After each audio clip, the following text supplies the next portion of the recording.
প্রিয় শিক্ষার্থী, আজকে তোমাদের শেখাবো কিভাবে দশমিক হতে অক্টাল নির্ণয় করতে হয়, অর্থাৎ ডেসিমেল হতে অক্টাল নির্ণয়। তো এর আগে আমাদেরকে জানতে হবে যে অক্টাল সংখ্যাটা যেমন 0 থেকে 7 পর্যন্ত, এর ভিত্তি হচ্ছে কত 8, আর ডেসিমাল হচ্ছে কি 0 থেকে 9, এর ভিত্তি হচ্ছে 10।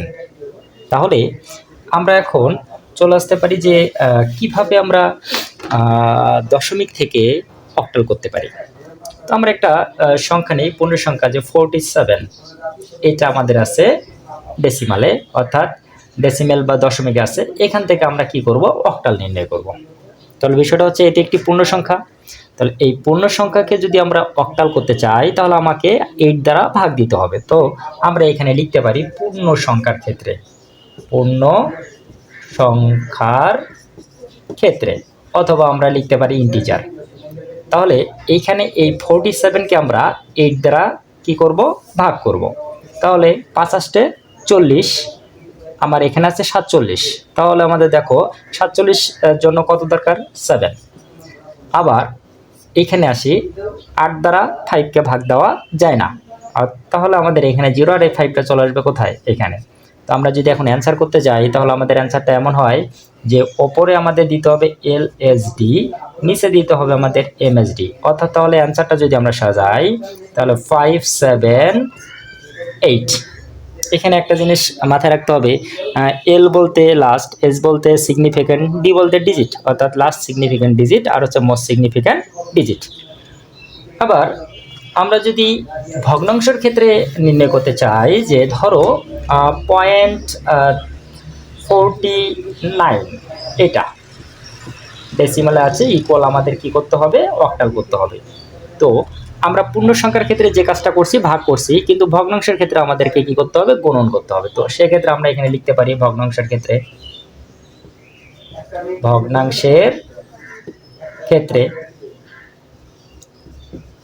এখানে দেখো 0.49, এটাকে এইখান থেকে যদি আমরা এখন অক্টাল নির্ণয় করি তাহলে আমাদের এটাকে 8 দ্বারা কি দিতে হবে, গুণন। তো ওপরে আমরা লিখতে পারি এটা হচ্ছে ভগ্নাংশ, ভগ্নাংশ, আর এটি হচ্ছে আমাদের কি পূর্ণ সংখ্যা, পূর্ণ সংখ্যা। এখন দেখো এই 49কে কত দ্বারা তাহলে আমরা ভাগ দিচ্ছি, গুণন দিচ্ছি 8 দ্বারা। তাহলে দেখো পয়েন্ট কি আছে আমাদের এখানে, যে 0.49 ইন্টু কত দিব আমরা, 8। তাহলে দেখো আমাদের আসে কত, 3.92। এই 92কে আমরা আবারও 8 দ্বারা কি দিব, গুণন দিব। তাহলে 0.92 গুণন হচ্ছে কত, 8। তাহলে আমাদের আসে 7 পয়েন্ট কত, 36কে আবার আমরা 8 দ্বারা গুণন দিব। তাহলে 0.36 গুণন 8 আমাদের আসতেছে 2.88। আমরা এইভাবে মূলত কতবার গুণন দিব, আমরা 3 বার দিতে পারি, 5 বার দিতে পারি, বেশিও দিতে পারি। তো আমরা কমপক্ষে 3 বার দিব, সর্বোচ্চ চেষ্টা করব 5 বার দেওয়ার জন্য। আবার এটাকে আমরা 8 দ্বারা গুণন দিব। তাহলে আমাদের 0.88 গুণন হচ্ছে 8, তাহলে আমাদের আসতেছে 7.04। এটিকে আরেকবার আমরা গুণন দিব 8 দ্বারা। তাহলে আমাদের এখানে 0.04 গুণন 8, তাহলে আমাদের আসতেছে 1.12। ভগ্নাংশের ক্ষেত্রে আমাদের ওপর থেকে কি করতে হবে, নিচে, অর্থাৎ এলএসডি আমরা দিব নিচে আর এমএসডি আমরা দিব ওপরে। তো তোমাদের সুবিধার্থে অ্যান্সারটা আমি একটু সাইডে লিখে দিচ্ছি।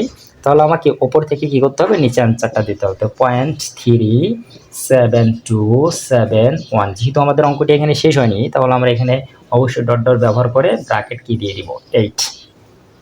তাহলে আজকে আমরা যে বিষয়টি শিখলাম সেটি হচ্ছে কিভাবে ডেসিমাল হতে অক্টাল, ডেসিমাল হতে অক্টাল নির্ণয় করতে পারি পূর্ণ সংখ্যা এবং ভগ্নাংশের ক্ষেত্রে। তো এই ক্ষেত্রে আমি তোমাদের কিছু বাসার কাজ দিব, যেটা তোমরা নিজেরা একটু অনুসরণ করবে। যেমন 37.24 ডেসিমাল থেকে তোমরা অক্টাল নির্ণয় করবে। আর একটি দিচ্ছি আমি, সেটা হচ্ছে 99.46 এখান থেকে অক্টাল নির্ণয় করবে।